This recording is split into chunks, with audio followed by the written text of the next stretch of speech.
오늘 본문은 아버지의 교훈을 본받지 않고 무시했던 그 아들, 후계자인 아들 왕이 벨사살 왕이 당한 불행한 일, 그에게 임한 비극적인 일들을 우리가 함께 보게 됩니다. 지난 시간에 충분히 나누었듯이 느부갓네살 왕은 바벨론의 왕으로서 교만한 마음을 가졌습니다. 그로 인해서 하나님의 심판을 받았죠. 우리가 이미 나눴습니다.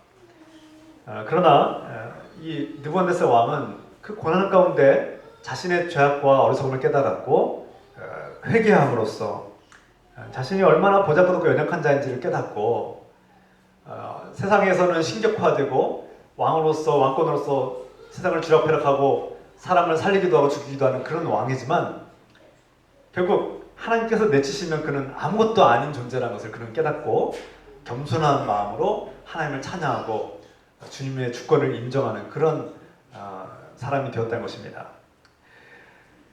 사람이 교만했을 때 하나님의 심판을 받고 곧바로 회개함으로써 그 바벨론의 느부갓네살 왕은 하나님의 복을 받았다는 것입니다. 그리고 하나님께서 복을 주셔서 그가 그의 왕권이 회복되고 왕위를 지속하게 되었다, 그런 말씀이죠. 그런데 오늘 본문의 말씀에서 나오는 주인공, 그 주인물인 벨사살 왕은 이런 느부갓네살 왕이 겪었던 이런 실패와 또 그 고난을 통해서 깨닫고 하나님께로 회개하고 돌아온 사실을 무시했다는 것입니다. 그리고 자신을 높이고 자신의 교만함에 취해서 여전히 하나님을 외면한 상태로 자기가 높아진 교만함을 자랑하고 그것을 만족하는 그런 어리석은 모습을 보였다는 것입니다. 여러분이 가진 것들 중에 특별히 애정을 가지고 있는 물건들이 있습니까? 특별히 아끼고 이것은 내가 참 귀하게 여기는 그런 물건이 있습니까? 대부분 비싼 물건, 고가의 재산이나 물건들을 우리가 귀하게 여기는 경향이 있죠. 때로는 돈으로 살 수 없는 것도 귀한 것입니다. 때로는 내가 예전에 땀 흘리고 고생하면서 어렵게 얻은 것들, 그런 것들이 유난히 더 귀하게 여겨질 때가 있습니다. 예를 들어서 결혼 반지는 함부로 할 수 없는 것이, 결혼 반지는 단순한 반지가 아니라 사랑의 추억과 약속이 담겨있는 그런 귀중한 의미가 있는, 가치가 있는 것이죠. 그래서 결혼 반지를 우리가 함부로 할 수 없습니다. 소중하죠. 그런 소중한 가치와 의미가 있는 것들이 있습니다. 그런데 오늘 이 벨사살 왕, 성경에 나오는 인물 벨사살 왕은 진정으로 가치가 있고 소중한 것이 무엇인지 분별하지 못함으로써 그가 불행한 재앙을 당하게 된다는 그런 말씀입니다. 우리가 5장 1절부터 다 읽지 못했지만 5장 1절부터 5절 6절까지 보면 어느 날 이 벨사살 왕이 성대한 파티를 엽니다. 그런데 그 잔치에 이스라엘에서 성전에 있던 금으로, 은으로 만들었던 그 성물들을 빼앗아 왔고 그 탈취한 전리품들을 가지고 그것으로 술을 마시고 그 파티에 사용했다는 것입니다. 하나님께 제사를 드리기 위해서 만들었던 그 거룩한 성물들을 술잔과 그릇으로 사용함으로써 잔치에 사용했다는 것이죠. 이스라엘에서 가져온 그 성전에 쓰이던 용품들은 하나님께 속한 것들, 레위기를 통해서 우리가 알 수 있듯이 레위기는 이 하나님과 관계를 맺은 것들은 거룩한 것이다. 하나님께 제사를 드리기 위해서 사용하는 이 바쳐진 그릇들은 거룩한 것이다 라고 말씀하고 있습니다. 그래서 율법을 통해서 이 하나님 성전에 있는 모든 물건들은 거룩한 것이었고 하나님께 속한 것이었는데 이 거룩한 물건들, 그 성물을 벨사살 왕이 무시하고 파티에, 그 잔치에 술그릇으로, 술잔과 그릇으로 사용했다는 것입니다. 벨사살 왕에게 이스라엘에서 성전에서 탈취해온 이 성전의 성물들과 그릇들은 한편으로는 자신의 왕권과 능력과 또 유업을 과시하고 또 사치와 호화를 즐기기 위한 그런 전리품에 불과했던 것이죠. 자랑하고 싶었던 것입니다. 우리가 이만큼 강대한 나라고 저 먼 나라에서 이렇게 화려한 것들을 가지고 보물들을 가지고 우리가 술을 마시고 잔치에 사용한다는 것을 자랑하고 싶었던 것입니다. 또한 벨사살은 이 모든 것을 자신들의 신상들 앞에서 우상들 앞에서 그것들을 찬양하며 경배하는 데 사용했고 이는 야훼 하나님을 조롱하고 무시하는 그런 의도로 사용됐다는 것입니다. 다시 말해서 이 벨사살 왕은 그 물건이 어떤 의미가 있는지를 알고 있었다는 것입니다. 그리고 그 물건들이 어떤 의미를 가지고 상징하는지를 알고 있음에도 불구하고 그것을 일부러 의도적으로 무시하고 조롱하기 위해서 의도적으로 그 성물에 술 삼고 자신의 전리품을 과시하고 동시에 자신들의 신 마르둑을 섬기고 자신들의 바벨론의 우상들 벨신을 섬기는데 그 야훼 하나님의 성전에 사용했던 그 성물로 사용했다는 것입니다. 이것은 그 야훼 하나님, 작고 보잘것없는 이스라엘이 섬기는 하나님은 우리 신보다 약한 존재, 우리가 이겼던 그리고 보잘것없는 신이라고 여겼기 때문에 그것을 조롱하기 위한 목적으로 그렇게 행했던 것입니다. 더군다나 그 물건들은 자신의 수고와 노력으로 얻은 것이 아니라 아버지 느부갓네살 왕으로부터 물려받았던 것이죠. 거저받았고 자신의 어떤 수고나 땀의 대가가 아니라 값없이 받은 것이기 때문에 그 소중한 것을 더 알지 못했던 것입니다. 결론적으로 정복욕과 또 굴림, 또 과시와 우월감, 또 이스라엘의 하나님을 모욕하기 위한 그런 조롱과 모욕을 담은 그런 행위를 벨사살 왕이 했던 것입니다.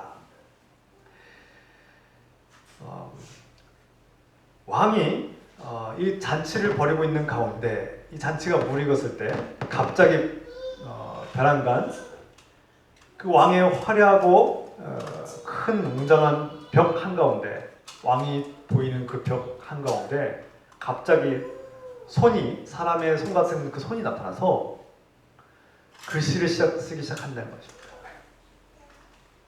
이 글씨를 쓰는데 이 왕이 깜짝 놀랐습니다. 성경의 묘사를 보면 얼마나 놀랐는지 이 오금이 떨려서 제대로 설 수 없을 정도로 왕이 벌벌벌 떨었다는 것입니다.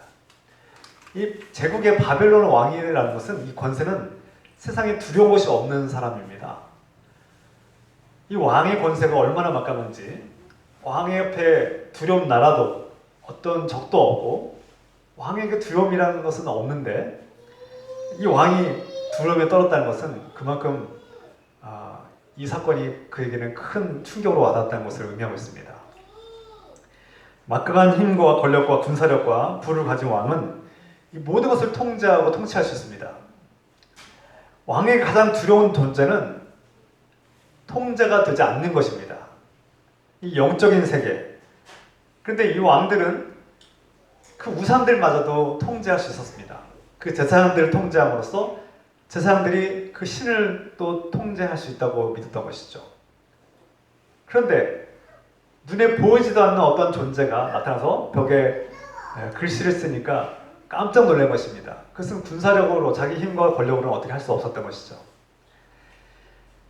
사람이 만들고 세운 우상은 자신들의 입맛에 맞게 제사장들을 통해서 통제할 수 있었는데 이 야훼 하나님, 창조주 하나님은 도무지 자신의 통제 밖에 있었던 것입니다.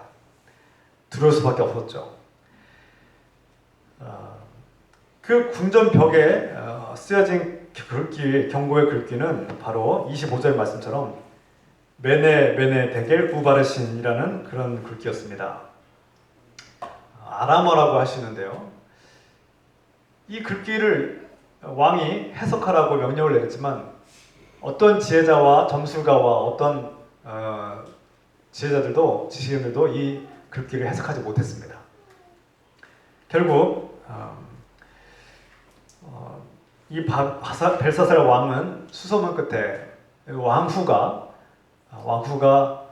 다니엘을 소개하게 되고 우리나라에는 이스라엘에서 포로로 잡아온 한 포로가 있는데 그가 하나님의 그런 능력을 받아서 꿈과 이런 영험한 것들을 해석하는 신적인 능력이 있다 이렇게 소개함으로써 다니엘을 소개하고 다니엘을 부르게 됩니다. 이 다니엘이 이제 오늘 본문의 말씀처럼 이 규절을 해석하고 벨사살 왕에게 이제 선포하는 말씀이 오늘 본문에 담겨 있습니다. 이 메네 데겔 우바르신, 이 단어가 무슨 뜻입니까? 성경에서 말씀드렸듯이 왕의 나라와 수명이 측량되고 계산되었다. 이 메네라는 단어는 계수되다, 계산되다라는 뜻입니다. 계산되고 측량됐다. 데겔, 저울에 달았다. 저울에 달아보니, 또 우바르신, 우는 그리고 라는 뜻이고, 바르신은 쪼개다, 양분하다, 그런 뜻입니다. 다시 말해서 왕의 나라와 수명이, 하나님께서 왕의 나라와 수명을 측량하고 계산했다. 이제 당신의 나라와 당신의 왕권은 끝났다, 그런 뜻이 담겨 있습니다. 그리고 당신은 왕을 저울에 달았는데 하나님의 심판대의 저울에서 왕의 무게가 모자랐다, 부족했다는 것입니다. 당신은 곧 심판을 받게 될 것이다.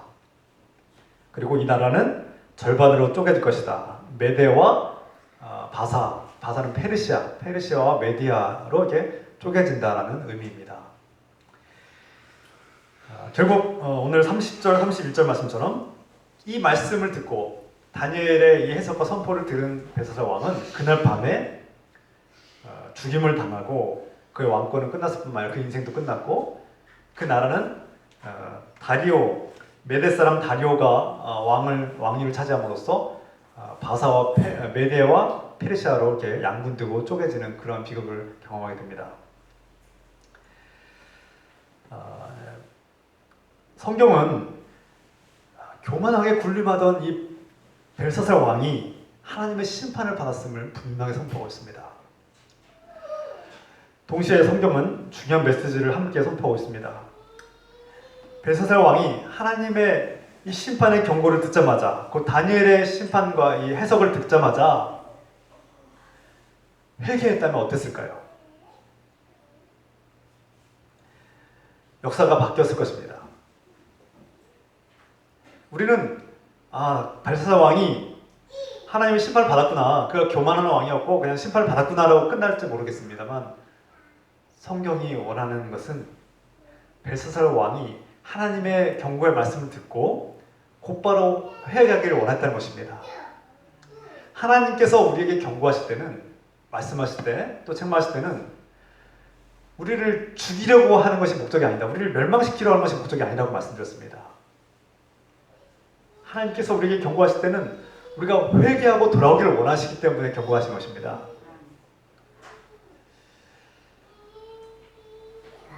벨사살 왕이 다니엘의 해석과 경고를 듣고 곧바로 회개했다면 하나님께서, 사랑과 은혜와 인자하심이 많으신 하나님께서 그를 용서하지 않았겠습니까? 그런데 그 왕은 다니엘의 그 경고를 듣고도 회개하지 않았다는 것입니다. 회개하지 않았고 그저 다니엘에게 상급을 주고 끝냈다는 것입니다. 자신의 앞날이 어떻게 될지 모르고 이스라엘의 하나님, 야훼 하나님이 진정한 하나님인 것을 무시했다는 것이죠. 하나님의 경고를 무시한 자들에게 이런 심판이 임할 수밖에 없다는 사실을 성경이 우리에게 증언하고 있습니다.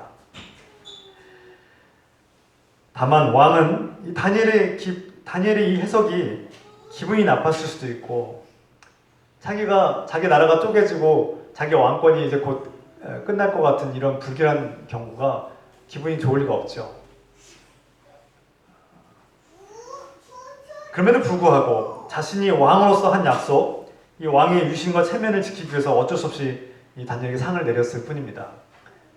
그가 진정으로 회개했다면 그의 나라와 그의 왕권은 유지되지 않았을까요?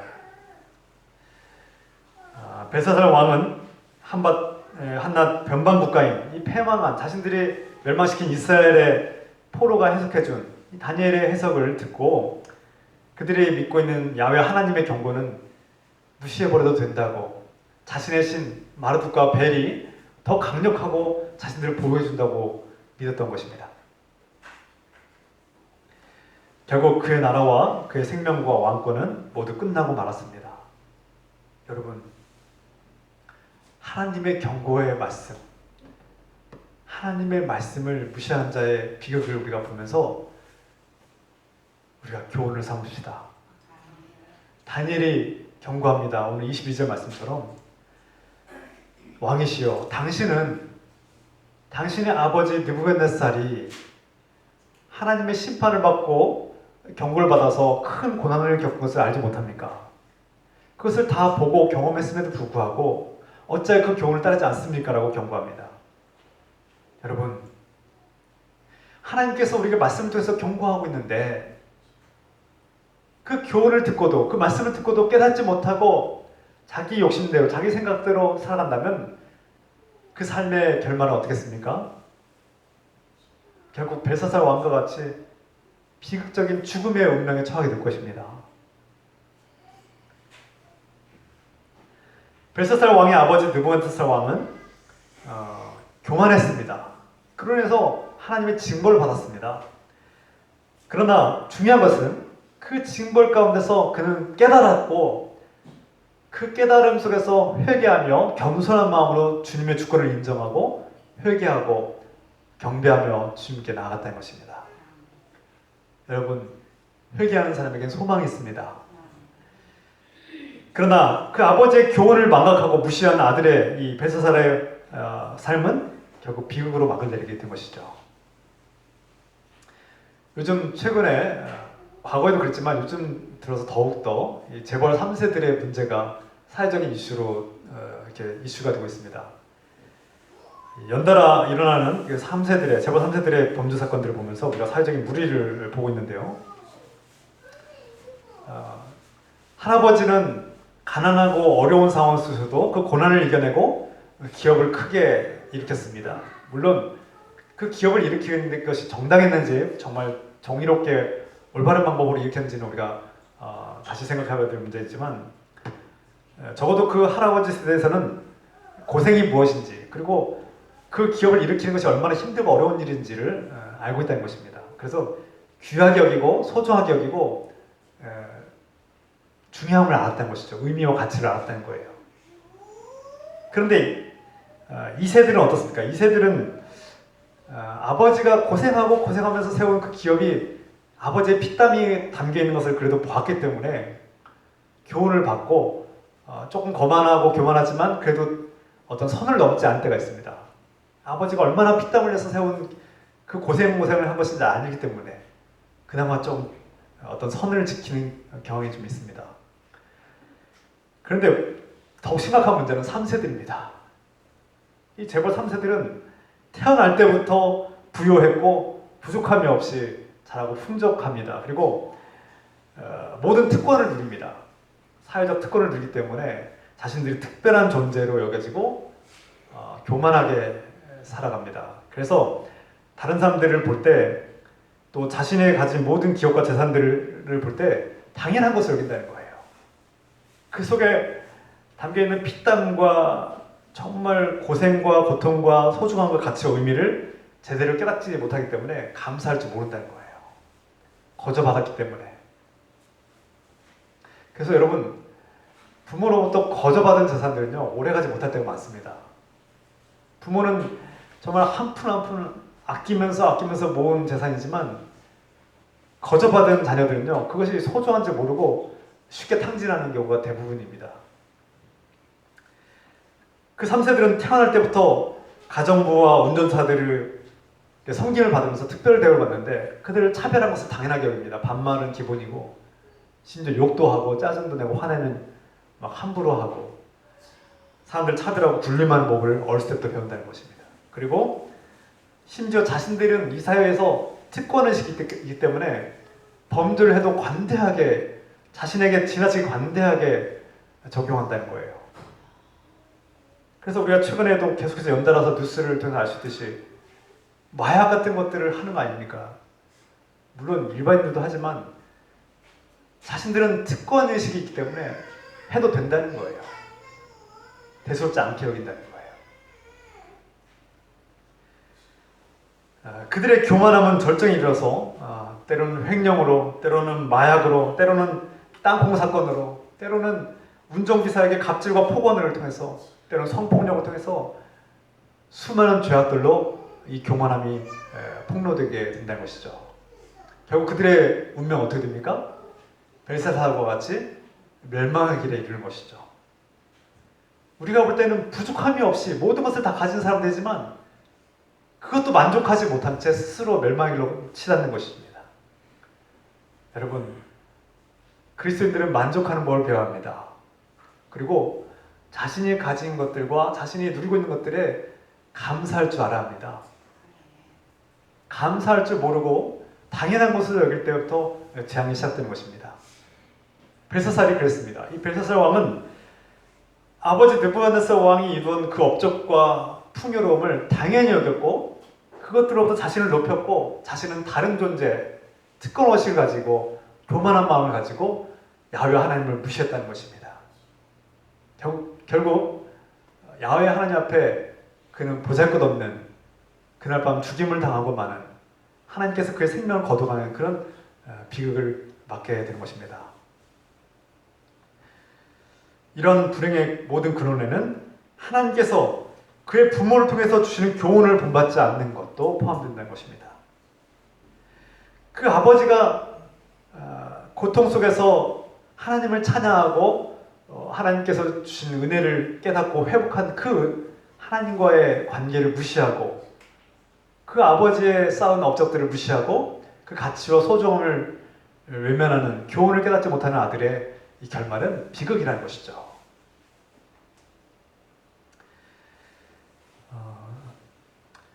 하나님께서 과연 우리에게 원하신 것이 무엇이냐? 성경은 이스라엘이 하나님을 배반하고 우상을 섬기며 죄악을 행하였기 때문에 이 바벨론에 하나님께서 이 바벨론을 통해서 도구로 삼아서 이스라엘을 치게 하셨고 이스라엘을 포로로 끌려가게 하셨다.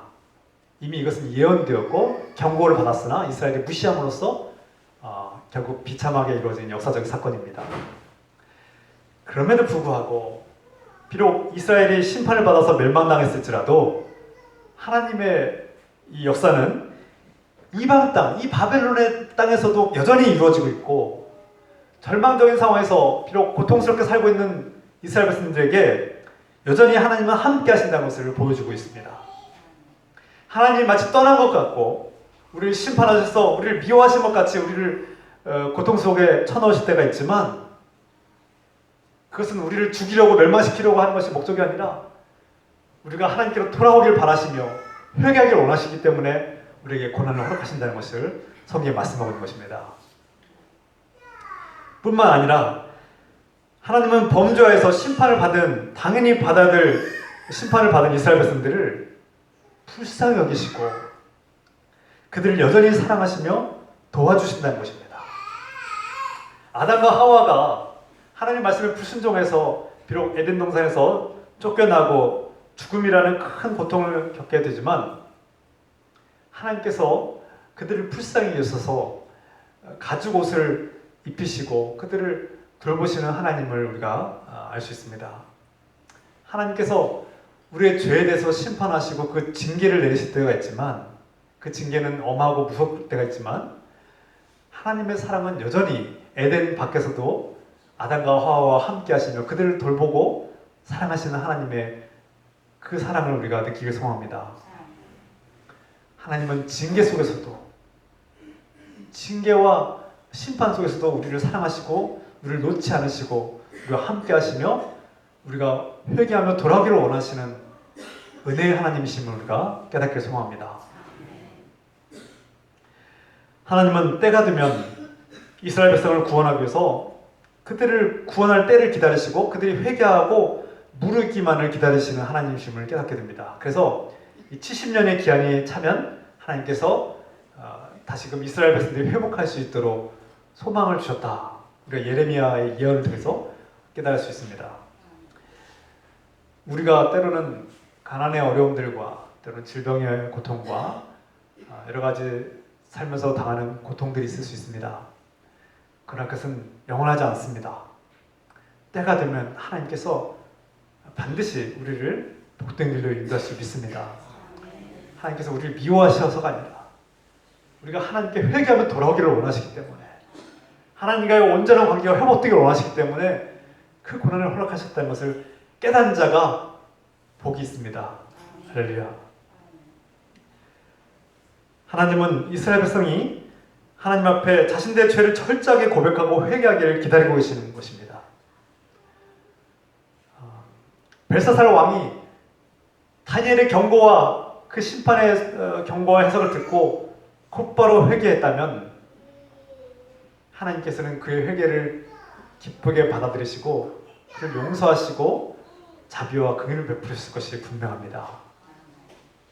여러분,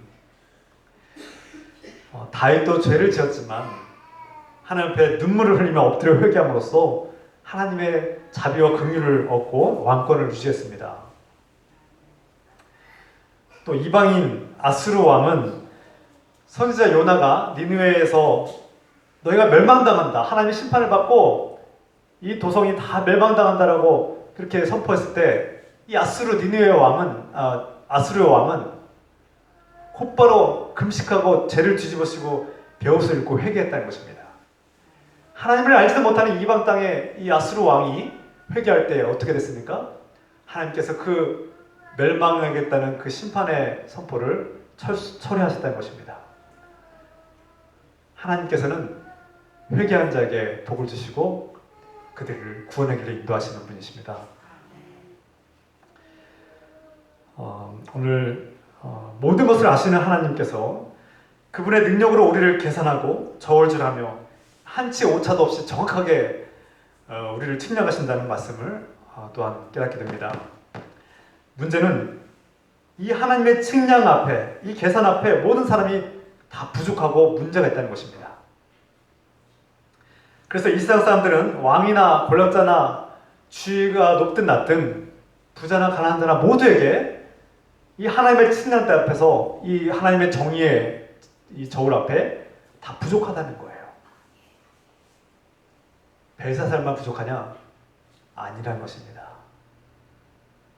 우리 모두가 다 하나님의 저울 앞에 다 모자라다는 것입니다. 부족하다는 것입니다. 이 세상 그 누구가 하나님의 저울 앞에, 하나님의 이 측량 앞에 온전한 자가 누가 있겠습니까? 하나님은 우리의 모든 것들을 지금도 계산하고 측량하였습니다. 그리고 이렇게 말씀하십니다. 지금 이 순간 우리 교회에도 말씀하시는 거예요. 매네 되게 우발하신, 내가 계산하고 세어보고 측량해보니 너의 무게를 달아보니 내가 부족하도다. 네가 큰 심판을 당한다. 경고하십니다. 이 한국교회와 이 열방에 하나님은 지금 모든 것을 다 계산하고 때를 기다리고 계시죠. 모든 것을 측량하셨기 때문에 모든 사람이 그 측량 앞에 우리는 숨을 수가 없고 숨길 수도 없으며 그 저울 앞에 부족한 자가 되어서 심판을 당하게 될 것입니다. 그리고 벨사살 왕과 같이 죽음이라는 비극적인 운명이 우리를 기다리고 있습니다. 그런데 이 말씀을 통해서 우리가 기뻐할 소식이 있습니다. 그것은 바로 이 계산법을 바꾸셨다는 것입니다. 하나님의 측량과 계산법으로 우리 모든 죄가 무게가 측정되었는데, 그리고 죽어야만 하는데 하나님께서 우리의 이 죽어야만 하는 죄의 값과 이 무게를 없애셨다는 것입니다. 이 계산법을 바꾸셨다는 것입니다. 왜냐하면 하나님의 아들 예수 그리스도께서 우리 대신 죄의 대가와 이 죄값을 치르셨기 때문에 우리가 더 이상 이 죄의 대가를 치르지 않아도 되는 자유와 해방을 얻게 되었다는 것입니다. 우리 모두는 반드시 하나님의 이 계산대 앞에 측량받아야만 하고 이 하나님의 정의의 저울 앞에 서서 부족한 자들은 죽어야만 하는데 우리도 벨사살 왕과 같이 죽어야만 하는 존재였던 것입니다. 그런데 놀랍게도 우리는 예수 그리스도께서 우리가 죽어야 될 그 죄의 죄값을 치름으로써 이제 더 이상 죽지 않아도 되는 자유를 얻게 됐다는 것이죠. 이것이 놀라운 은혜요 복음입니다.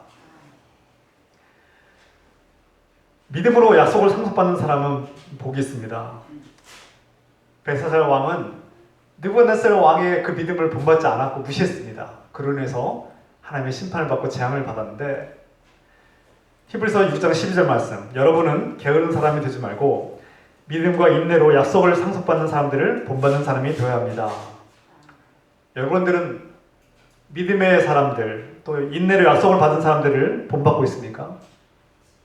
아니면 그들을 무시하고 나는 충분하다고 생각하고 있습니까? 하나님의 것을 내 것이라고 말하고 또 자랑하고 과시하고 또 소유하려고 하는 인간의 이 마음은 교만한 마음으로서 반드시 하나님의 심판을 받게 됩니다. 여러분, 우리 안에 혹시라도 하나님의 것을, 하나님이 주신 것을 내 것인 양 내가 과시하고 교만한 마음으로 함부로 행사한 것은 없는지 우리가 둘러봅시다. 하나님은 오늘날 이 말씀을 통해서 교만함이 얼마나 무서운 죄인지를 경고하시고 이 교만에서 벗어나서 우리에게 회개하기를 요구하십니다. 벨사살 왕이 자신의 선친 느부갓네살 왕이 교만함 때문에 하나님의 심판을 받았고, 또 동시에 하나님 앞에 회개하고 하나님의 주권을 찬양했을 때 그의 왕위와 모든 것이 회복되었다는 것을 깨달았다면, 그래서 다니엘의 가르침과 경고를 듣고 곧바로 회개했다면 그는 살았을 것입니다. 그러므로 우리가 이 말씀을 들을 때 하나님 앞에 회개하는 마음으로, 겸손한 마음으로 주님 앞에 나오며 우리에게 생명을 주시고 우리에게 삶을 주시고 우리에게 영원한 하나님 나라를 약속해 주신 주님께 감사한 마음으로 기뻐하며 나아가길 소망합니다. 또한 우리의 모든 것을 계산하시고 우리의 죄값을 측량하신 주님께서 우리가 부족함으로 죽어야만 되는, 그래서 심판의 자리에 가야만 하는 우리가 주 예수 그리스도의 은혜로 이 심판대에서 벗어나서 자유를 얻게 되었습니다. 그리고 더 이상 벨사살 왕과 같은 그런 죽음의 심판에 이르지 않는 복된 자녀, 영원한 생명을 얻는 하나님의 자녀가 되었음을 우리가 기뻐하고 감사하며 주님께로 겸손하게 나아가기를 주 예수 그리스도의 이름으로 축원합니다. 기도합시다. 메네 대겔 우바르신, 너의 죄가 다 계수되었고 내가 하나님 앞에 부족한 자 되었으니